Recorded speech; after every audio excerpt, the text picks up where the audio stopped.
Hi, my name is Gary Peterson. I'm a staff developer and specialist at EASTCONN, the RESC located in Hampton, Connecticut. I've been asked to briefly go over the ELA ideas that I've been reading about and hearing about around acceleration.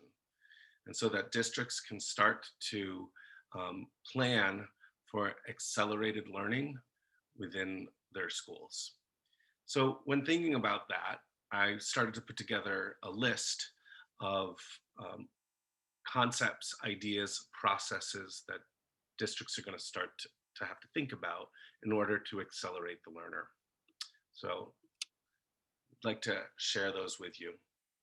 The first process I thought would be important to accelerate the learner would be tied to a process of identifying essential standards. Districts are going to have to prioritize what they teach first and foremost. Connecticut has gone through that process and published essential standards, as well as EASTCONN has created and can replicate a process for districts to prioritize their own standards. But the key here is that there should be a message to teachers of what is most important in a curriculum. A second idea that needs to be communicated to teachers and like are that we need to be maintaining grade level standards even in the face of students not being in school for part or some of the year.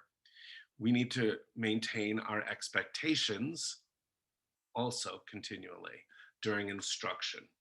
So we will be instructing at a grade level. However, we can differentiate when students have different needs. So for instance, I could be instructing at a first grade level in reading, knowing that some of those students still need some phonics work that may have been covered in kindergarten. I can do that in small group or conferring style. A third idea that I think is critical and pragmatic is we need to adjust our curriculum maps. In the EL curriculum, a free published curriculum online, they have made the distinction of going from 4 units in a year to 3 units. At TC, Teachers College Reading and Writing Project, it's often published that they want 6 to 7 units done in a year. And I might make the suggestion that you might go down to 4 units in a year. In this way, you're providing that time that kids will need and teachers will need in order to differentiate to accelerate that learning. The fourth concept that I'd like to explore with teachers would be explicit vocabulary instruction around tier 2 academic vocabulary. It could be said that we taught this vocabulary during the course of the year, but there seems to be an extra emphasis and importance on teaching it, pre-teaching it, and using it actively in our teaching so that students are better able to express themselves using the academic tier 2 and tier 3 vocabulary.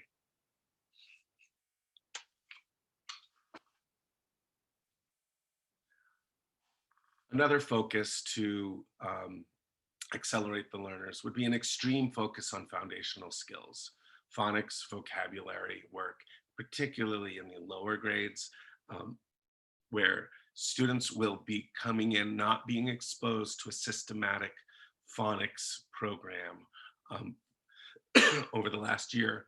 So we do think that this would be part of maybe adjusting the curriculum to make sure that there is work and repeated work on the phonics curriculum. A sixth recommendation to help accelerate or to start thinking about is the kids will need more time to read. This can be created by adjusting the curriculum.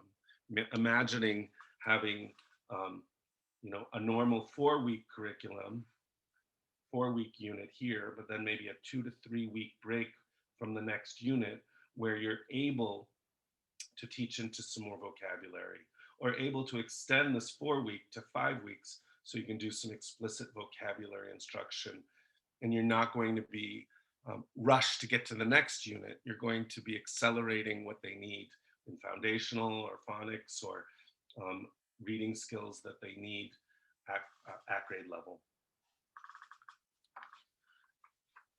And the final idea that I was thinking about was writing. In order to accelerate writing, we need to provide opportunities for students to go through the writing process more times. Simply put, in a TC typical unit, Teachers College unit, you might go through the writing process 3 or 4 times, and you might not complete the process for all of these pieces. But in units such as the up the ladder units provided at TC or by TC, the writing process is replicated and gone through between 5, 6, and 7 times. So by increasing the number of times you're going through the writing process, making them faster and smaller, you're going up more steps of improvement by repeating the writing process. There are a few other ideas that I'd like to talk about that I could elaborate on at a later time, but we could think about reading plans,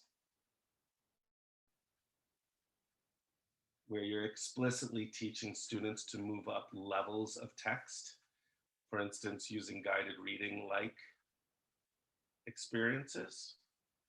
We could think about fluency plans that include a great deal of repeated reading.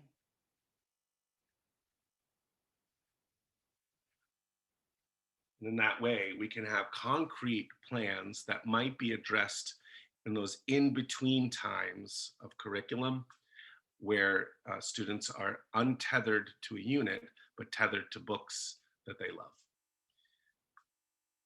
This is not a complete list. As I read through, I just wanted to start the conversation around what is the definition of acceleration and what are concrete ways we can start to think about accelerating student readers and writers. Thank you for listening.